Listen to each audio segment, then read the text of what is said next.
El COVID-19 o la pandemia que generó el coronavirus ha tenido un impacto enorme en la economía regional, local, nacional y global. Entonces creo que aún no hemos terminado de dimensionar el impacto que ha tenido todo esto sobre los negocios y quizás la segunda ola de impacto va a ser el impacto que va a tener esas consecuencias, es decir, la consecuencia de la consecuencia. Para esto, para mí, hay que hacer dos cosas, hay que trabajar sobre dos vectores. Primero es soltar la idea de que todo va a volver a ser como antes. Creo que eso es una idea que nos lleva a una posición pasiva, a una posición de espera, que nos paraliza y creo que eso puede jugarnos en contra. Lo cual, primero es aceptar lo que pasó, entender que no es responsabilidad nuestra y entender que tenemos que comenzar a construir el negocio. Y ahí está la segunda cuestión, que tiene que ver con repensar el negocio desde cero. Animarnos a resetear y a repensar el negocio desde cero, generar espacios de nuevos pensamientos, espacios para redefinir el negocio, porque el impacto va a ser muy alto. Pienso que hay cambios en los usos y costumbres de la gente, ¿sí? Creo que, por ejemplo, el trabajo remoto, el teletrabajo, la compra online, la transformación digital, nos obliga a redefinir el negocio. Y ahí creo que hay tres preguntas para hacerse. Primero es qué cosas debo hacer. Segundo, qué cosas tengo que incorporar en mi negocio, qué aspectos o qué perfiles tengo que incorporar. Y también muy importante es qué cosas tengo que dejar de hacer en este nuevo contexto o en esta nueva forma de hacer negocios.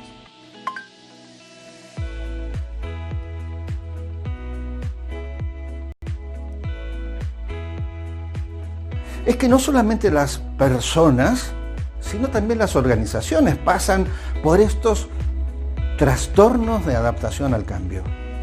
Los trastornos de adaptación al cambio nos permiten posiblemente tener que repensar algunas cosas.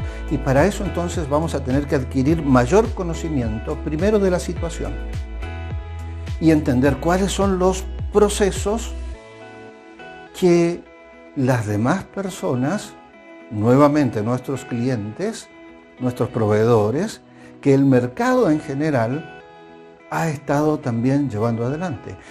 ¿Cómo han sido tus procesos de adaptación al cambio? Y desde allí posiblemente no logremos estandarizarlo, pero cada uno desde su condición y de su lugar va a poder encontrar metodologías y trabajar mucho mejor en la gestión del cambio.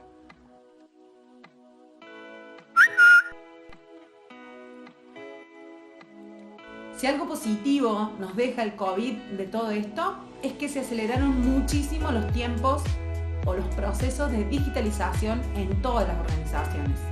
Es que para poder realmente tener un teletrabajo eficiente, antes tenemos que tener bien claros los procesos internos y los roles y responsabilidades de cada una de las personas, cuáles son los objetivos, cuál es el propósito que tiene cada persona en su puesto. Una vez que tenemos eso definido, el teletrabajo es una realidad que va a generar muchísimos beneficios a cualquier empresa. Lo mismo que, como les decía, las ventas e-commerce.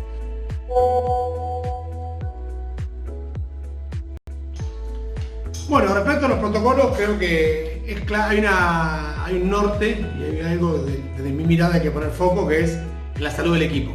El equipo está por encima de todo, el equipo está conformado por personas, con lo cual hay que poner mucho foco ahí. Y ahí veo tres prioridades. Una es, naturalmente, la pandemia, ¿sí? Y todo lo que tiene que ver con el contagio y la parte sanitaria, ¿sí? Lo que tiene que ver con esto de la relación con el COVID y las cuarentenas y el aislamiento, los hisopados, creo que eso es prioritario para poder tener controlado a nuestra gente.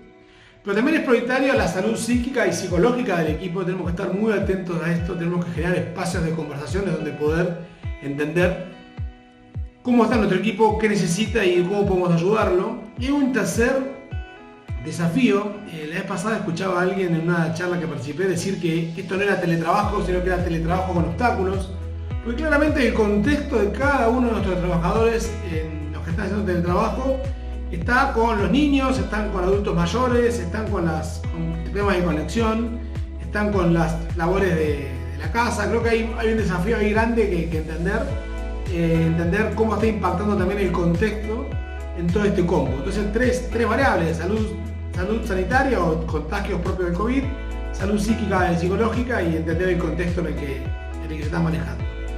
Balanceando todo esto, tenemos que empezar a asegurar el funcionamiento de la empresa y la operatividad de la empresa y que la empresa pueda seguir funcionando para asegurar su sostenibilidad en el tiempo y asegurar los puestos de trabajo de cada uno de nuestros trabajadores que estamos cuidando. Y acá mi mirada es que creo que la construcción debería ir hacia modelos híbridos. Ni en el trabajo antes de la pandemia, ni el trabajo 100% virtual. Creo que cada uno de los modelos tiene sus fortalezas y sus debilidades. Debemos entender cómo impactan cada empresa estos dos modelos y construir un modelo híbrido a medida de cada empresa que permita potenciar los resultados y mejorar la forma en la que se está trabajando.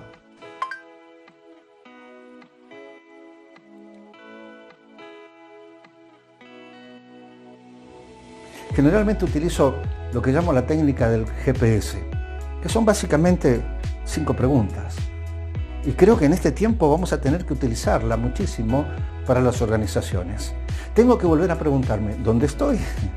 Claro, este río nos ha movilizado y nos ha movido un poquito el piso también.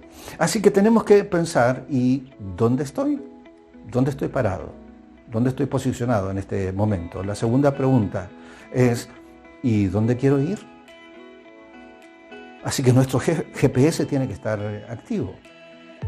Una para saber mi posición, pero la otra es porque también tengo que determinar cuál es el lugar donde quiero estar y hacia dónde vamos a dirigir nuestra organización. La tercera pregunta es, ¿cuál es la ruta que voy a elegir?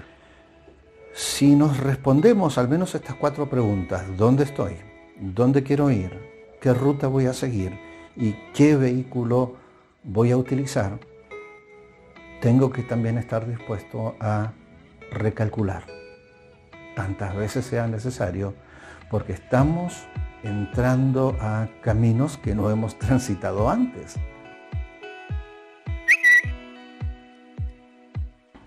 El primero es un salón de fiestas ubicado en La Rioja, que se llama IQ Salón.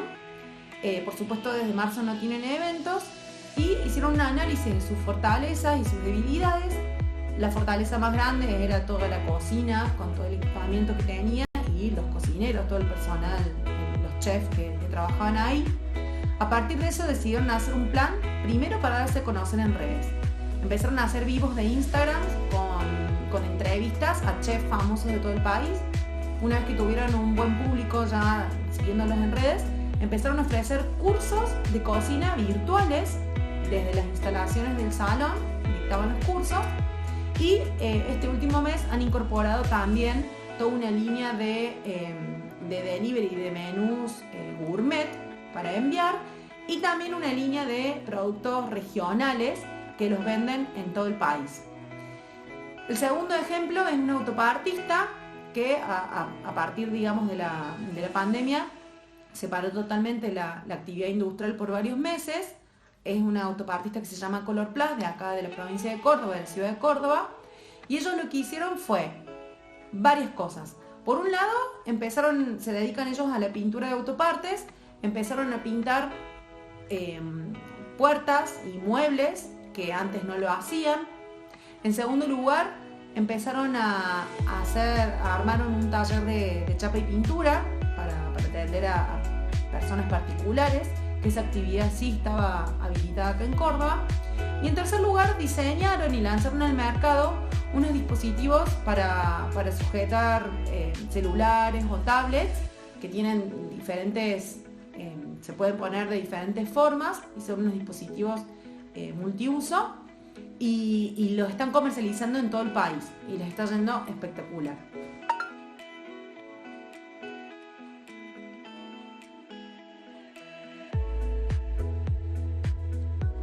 Los cambios de épocas tienen varias características, ya las estamos descubriendo, pero sí podemos generar modelos que se adapten y que puedan ser mucho más efectivos a esta nueva realidad.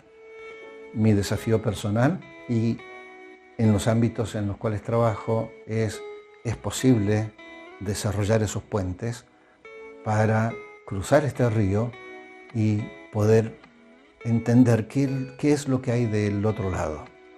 el espíritu pionero seguramente es el que más va a infundir en nosotros.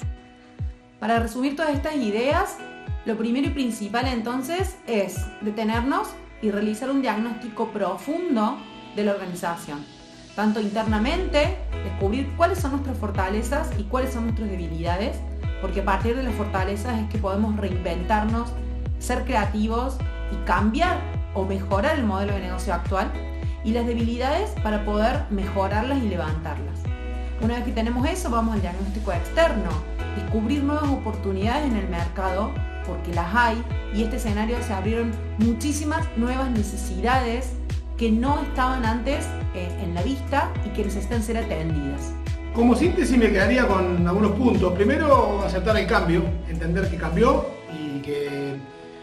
y estar en paz con eso nos libera todos los recursos para pensar hacia adelante. Segundo, justamente repensar el negocio hacia adelante, cambiar la mirada y aceptar nuevos puntos de vista y animarnos a pensar y a innovar. Creo que es el momento de ser disruptivos y de animarnos a cambiar la forma en la que hacemos negocios. Y ahí entra el tercer punto, que es el cliente. Escuchar al cliente es clave, entender cómo quedó. Muy probablemente el cliente sea la misma persona, pero sea un nuevo cliente, con nuevas necesidades, con nuevas inquietudes. Tenemos que entenderlo y entender que la calidad de experiencia que le demos al cliente va a definir el tamaño del negocio que vamos a tener hacia adelante y el tipo de negocio que tenemos hacia adelante. Quien invierta en el cliente está más que probado en muchos trabajos escritos que es quizás una inversión espectacular que se repaga naturalmente, con lo cual el cliente en el centro. Y por último, como hablamos hace un ratito, la tecnología. Incorporar tecnología va a ser crítico para hacer procesos más eficientes, y creo que hoy quien se quede en el mundo analógico está tomando demasiados riesgos y no sería un lugar deseable donde estar.